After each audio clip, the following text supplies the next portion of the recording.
यार फाउंडेशन सितंबर 2025 का रिजल्ट आ चुका है एंड आई बिलीव इस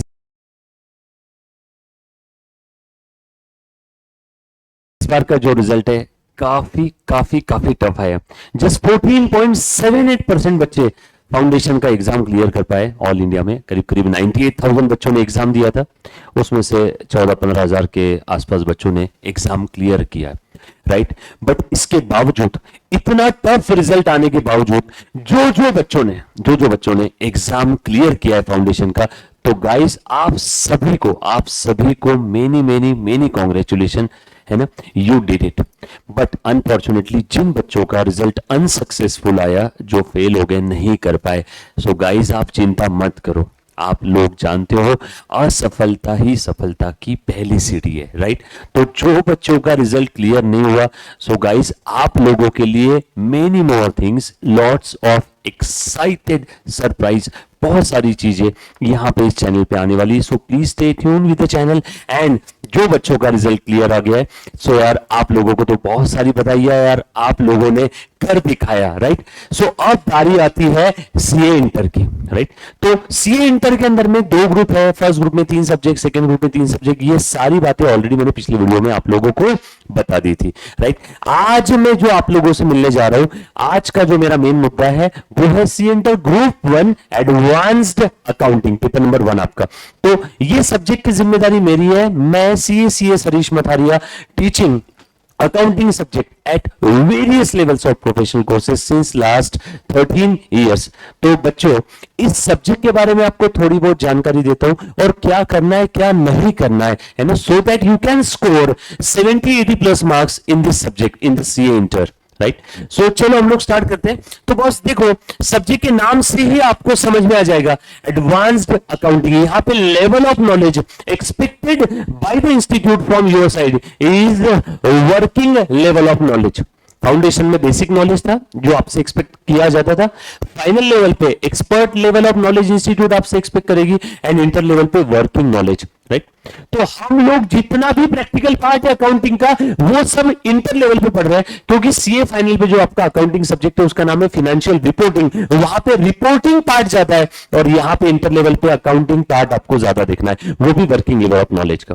तो यहां पे मार्केट में एक मिथ है, एडवांस अकाउंटिंग सब्जेक्ट के अंदर में अगर आपको पता नहीं होगा, तो इंस्टीट्यूट में सारे के सारे अकाउंटिंग स्टैंडर्ड्स आपको इस सब्जेक्ट में दे रखे हैं, और मिथ ये है कि बच्चे अकाउंटिंग स्टैंडर्ड को थ्योरी पोर्शन समझते हैं। बच्चे एग्जाम के 10-15 दिन पहले आखिरी में अकाउंटिंग स्टैंडर्ड्स पढ़ते हैं, बट बच्चों एक चीज बता दूं, अकाउंटिंग स्टैंडर्ड ये पूरा का पूरा प्रैक्टिकल अप्रोच के साथ आपको पढ़ना होगा। मैं वजह समझाता हूं उसके पीछे की। आप सभी को अगर पता होगा, जैसे आपने कभी देखा होगा कहीं पूजा होम हवन चलता है, तो जो पंडित जी पूजा होम हवन करते हैं, उनका सबसे जो ज्यादा कमांड वाला एरिया होता है वो है मंत्र। अगर किसी पंडित को मंत्र नहीं आते हैं तो वो पंडित नहीं है। ठीक उसी प्रकार से अगर किसी चार्टर्ड अकाउंटेंट को अकाउंटिंग स्टैंडर्ड्स का नॉलेज नहीं है तो वो सीए नहीं है बॉस। सो इसीलिए अकाउंटिंग स्टैंडर्ड्स को आपने बिल्कुल हल्के में नहीं लेना है। आप लोगों को बता दूं, इंटर एडवांस अकाउंटिंग के पेपर में, फाइनल एग्जाम में आपको जगह जगह अकाउंटिंग स्टैंडर्ड्स के क्वेश्चंस देखने मिलेंगे। अकाउंटिंग स्टैंडर्ड्स में केस बेस्ड क्वेश्चंस भी आते हैं और प्रैक्टिकल न्यूमेरिकल्स भी आते हैं। और हम लोग हमारी इस एडवांस अकाउंटिंग की बैच में जो 11 नवंबर से face to face live streaming और रिकॉर्डेड तीनों माध्यम से स्टार्ट हो रही है, इस बैच में हम लोग अकाउंटिंग स्टैंडर्ड के हर पहलू को, हर एस्पेक्ट को, हर नजरिए को बारीकी से समझने वाले।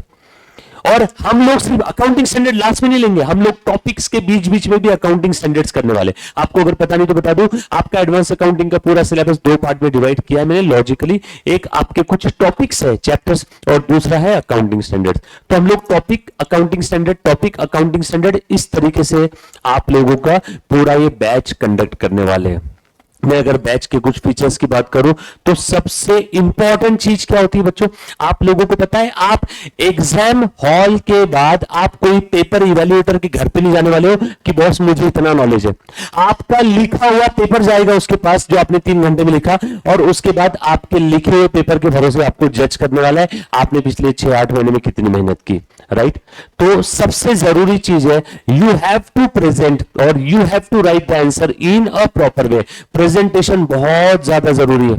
फाउंडेशन के अंदर में लॉ का पेपर आपको याद ही होगा। लॉ के अंदर में बच्चे काफी बार मैंने देखा है कम स्कोर करते हैं, उसके पीछे की वजह है प्रेजेंटेशन, लैंग्वेज। सो अकाउंटिंग के अंदर में लैंग्वेज का इतना मैटर नहीं करता है, लेकिन प्रेजेंटेशन बहुत ज्यादा जरूरी है। वर्किंग नोट्स बहुत ज्यादा जरूरी है। काफी बार बच्चे क्या करते हैं, कैलकुलेटर पे कैलकुलेशंस करते हैं, डायरेक्टली फाइनल आंसर लिख लेते हैं एग्जाम में, बट इंस्टीट्यूट आपसे वर्किंग भी एक्सपेक्ट करती है कि वो आंसर आया कैसे। यस और नो। तो आपने तो कैलकुलेटर घर लेकर के आ गया, आंसर वहां लिख दिया, वर्किंग नोट्स आपने लिखे ही नहीं। बट आपको बता दूं working notes are part and parcel of your answers. इसलिए बच्चे पेपर पूरा लिख करके आते हैं, बोलते सर अकाउंट्स में 30, 35, 40 आए। क्यों? वर्किंग नोट्स प्रॉपर लिखे ही नहीं, या वर्किंग नोट्स लिख दो प्रेजेंटेशन प्रॉपर था ही नहीं।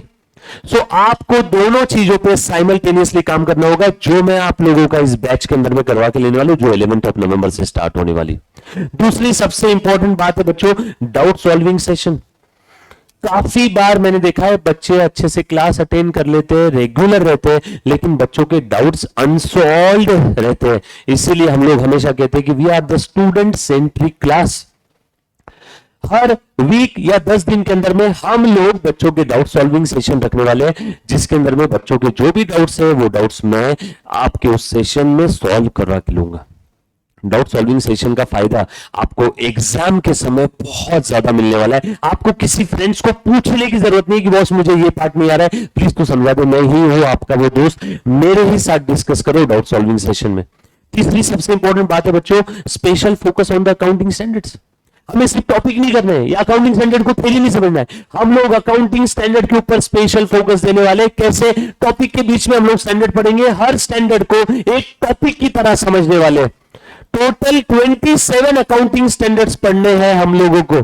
इंस्टीट्यूट ने till date 32 accounting standard issue किए, उसमें से 5 विड्रॉ कर लिए गए। कौन कौन से 5? अकाउंटिंग स्टैंडर्ड नंबर 6, 8, 30, 31, 32, ये 5 स्टैंडर्ड विड्रॉ कर लिए। सो टोटल 27 अकाउंटिंग स्टैंडर्ड्स आपको पूरे के पूरे पढ़ने हैं। ये बात समझ में आ रही सभी को? तो अकाउंटिंग स्टैंडर्ड के ऊपर मेरा खासा ध्यान रहेगा, उसके प्रैक्टिकल अप्रोच को हम लोग क्लास में ही समझने वाले। देन उसके बाद में आप लोगों का last but not the least topic wise test बहुत जरूरी है। टेस्ट टू परफॉर्म बेस्ट, ये आपने सुना होगा, हम लोग बेस्ट तरीके से परफॉर्म करेंगे। हर टेस्ट और मॉक टेस्ट पेपर का, एग्जाम के पहले मॉक टेस्ट पेपर लूंगा फुल सिलेबस की, तो इनके आपको मॉडल आंसर्स दिए जाएंगे। एंड उसके बाद रिवीजन लेक्चर के बगैर, जैसे खाने के बाद डिजर्ट होता है, वैसे पूरी बैच होने के बाद आपको रिवीजन लेक्चर्स भी प्रोवाइड किए जाएंगे। तो इतनी सारी चीजें हम लोग सीए इंटर के हमारे अपकमिंग एडवांस अकाउंटिंग की बैच के अंदर में देखने वाले। और सिर्फ एडवांस अकाउंटिंग ही नहीं गाइस, जितने भी सब्जेक्ट्स अपने आप में होने वाले, सारे सब्जेक्ट का शेड्यूल फॉर्मेट हम लोग इसी तरीके से करने वाले। तो मैं उम्मीद करता हूं कि आप लोगों को सीए इंटर की पढ़ाई स्टार्ट करने के लिए जो जरूरी चीजें होती है वो डेफिनेटली पता चल गई होगी। So guys please buckle up, आप लोग तैयार हो जाओ। सीए इंटर की जर्नी हमें सीए फाउंडेशन से भी ज्यादा तगड़े तरीके से लड़नी है, पूरी करनी है। सो लड़ाई लंबी रहेगी, राइट। फाउंडेशन के अंदर में एक सब्जेक्ट का लेक्चर आपका 1.5 से 2 घंटे का रहता था, यहाँ पे एक एक सब्जेक्ट का लेक्चर करीब करीब 3 hours and 15 minutes, 3.25 घंटे का आपका लेक्चर रहेगा। और सबसे जरूरी बात मैं बोल के जाऊंगा, एक भी लेक्चर मिस मत करना, बैकलॉग मत रहने देना। अगर आपका एक लेक्चर भी मिस हो जाता है, अगर आपका बैकलॉग रह जाता है, तो बच्चों बैकलॉग कवर अप करते करते कभी कभी हफ्ते निकल जाते हैं। सो बैकलॉग नहीं होना चाहिए, ये ध्यान रखना। तो जिस दिन मैं बोलूं सिलेबस खत्म, उस दिन आपने बोलना सर हमारी पढ़ाई खत्म, हमारा मॉक टेस्ट ले लो। सो इसी उत्साह और एंथुजियाज्म के साथ हम लोग मिलते हैं बच्चों फ्रॉम 11 नवंबर। जो बच्चा फेस टू फेस ज्वाइन करना चाहता है, बस आपने प्रेस्टीज पॉइंट पे आना है ना, स्क्रीन पे दिए हुए नंबर पे बात करना है और 11 नवंबर से डेमो लेक्चर्स अटेंड करने। लाइव स्ट्रीमिंग अपने यूट्यूब चैनल पे रहेगा, बरोबर है, एंड रिकॉर्डेड भी लेक्चर्स आप लोगों को अवेलेबल करके मिल जाएंगे। सो 3 माध्यम से अपने लेक्चर होने वाले, face to face, live streaming या रिकॉर्डेड। तीनों में कंटेंट वाइज कोई फर्क नहीं है, बस एक फील का फर्क है। फेस टू फेस वाला बच्चा यहाँ पे सामने आकर के बैठा रहता है, लाइव स्ट्रीमिंग वाला सेम चीज, जैसे क्रिकेट लाइव मैच चलता है वैसे देखेगा, रिकॉर्डेड वाला बैच खत्म होने के बाद। और इसके अलावा अपने पास प्रीवियस बैच, जो लेटेस्ट बैच खत्म हुआ है, उसकी भी पूरी रिकॉर्डिंग्स अवेलेबल है और रिकॉर्डेड लेक्चर्स के ऊपर अभी हाल फिलहाल में डिस्काउंट चल रहा है। सो guys please please please hurry up and आप लोगों ने, है ना, जैसे फाउंडेशन का एग्जाम क्लियर किया, ठीक इसी प्रकार से इंटर के एग्जाम के लिए भी तैयारी करके उससे भी क्लियर करना है। So all the very best जो बच्चों का क्लियर हो गया, मेनी कॉन्ग्रेचुलेशन एंड मिलते हैं on 11th of November. Thank you so much guys. जो बच्चों का क्लियर नहीं हुआ गाइस, बिल्कुल चिंता मत करो, stay tune, stay in touch, and lots of things yet to come. Thank you.